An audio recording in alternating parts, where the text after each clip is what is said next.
ಕರಸೇವಕರ ಬಂಧನ ವಿರೋಧಿಸಿ ಬಿಜೆಪಿಯಿಂದ ಪ್ರೊಟೆಸ್ಟ್. ಬೆಂಗಳೂರಿನ ಫ್ರೀಡಂ ಪಾರ್ಕ್ನಲ್ಲಿ ವಿಜಯೇಂದ್ರ ನೇತೃತ್ವದಲ್ಲಿ ಹೋರಾಟ.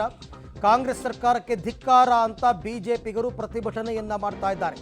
ಅತ್ತ ಹುಬ್ಬಳ್ಳಿಯಲ್ಲೂ ಕೂಡ ಜಮಾಯಿಸ್ತಾ ಇದ್ದಾರೆ ಬಿಜೆಪಿಯ ಕಾರ್ಯಕರ್ತರು. ಎಲ್ಲ ಕಡೆಯಿಂದಲೂ ಬರ್ತಾ ಇದ್ದಾರೆ.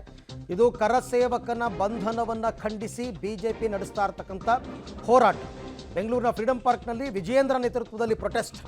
ರಾಮ ಭಕ್ತರ ಮೇಲೆ ತುಘಲಕ್ ಸರ್ಕಾರದ ದರ್ಬಾರ್, ಕಾಂಗ್ರೆಸ್ ಸರ್ಕಾರಕ್ಕೆ ಧಿಕ್ಕಾರ ಅನ್ನೋ ರೀತಿಯಲ್ಲಿ ಹೋರಾಟ ಮತ್ತು ಘೋಷಣೆಗಳು ಕೂಗಿ ಬರ್ತಾ ಇದೆ. ಹಾಗೆಯೇ ಹುಬ್ಬಳ್ಳಿಯಲ್ಲೂ ಕೂಡ ಆರ್ ಅಶೋಕ್ ನೇತೃತ್ವದಲ್ಲಿ ಹೋರಾಟವನ್ನು ಮಾಡಲಾಗ್ತಾ ಇದೆ. ಅದಕ್ಕೋಸ್ಕರ ಜನ ಕೂಡ ಸೇರ್ತಾ ಇದ್ದಾರೆ. ಇಲ್ಲಿ 10:30 ಮತ್ತು ಅಲ್ಲಿ 11:30ಕ್ಕೆ ಸಮಯವನ್ನು ನಿಗದಿ ಮಾಡಿಕೊಂಡಿದ್ದಾರೆ.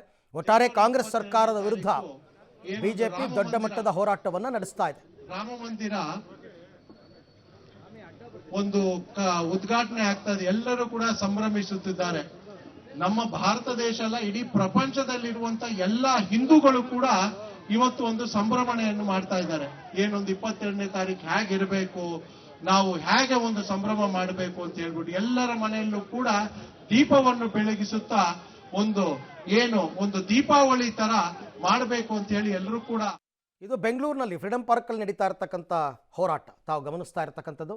ಸಂಸದ ಪಿ.ಸಿ. ಮೋಹನ್ ಅವರು ಸೇರಿದಂತೆ ಬಹುತೇಕ ನಾಯಕರೆಲ್ಲರೂ ಕೂಡ ಇವತ್ತಿನ ಕಾರ್ಯಕ್ರಮಕ್ಕೆ ಹಾಜರಾಗಿರ್ತಕ್ಕಂಥದ್ದನ್ನು ನಾವು ಗಮನಿಸ್ತಾ ಇದ್ದೀವಿ. ಬೆಂಗಳೂರು ಭಾಗದ ಪ್ರಮುಖರು, ಅದರಲ್ಲೂ ಕೂಡ ಮಾಜಿ ಮುಖ್ಯಮಂತ್ರಿ ಡಿ ವಿ ಸದಾನಂದ ಗೌಡ, ಮಾಜಿ ಸಚಿವರಾದ ಡಾಕ್ಟರ್ ಸಿ ಅಶ್ವತ್ಥನಾರಾಯಣ್ ಸೇರಿದಂತೆ ಪ್ರಮುಖರು ಈ ಕಾರ್ಯಕ್ರಮದಲ್ಲಿ ಭಾಗಿಯಾಗಿದ್ದಾರೆ.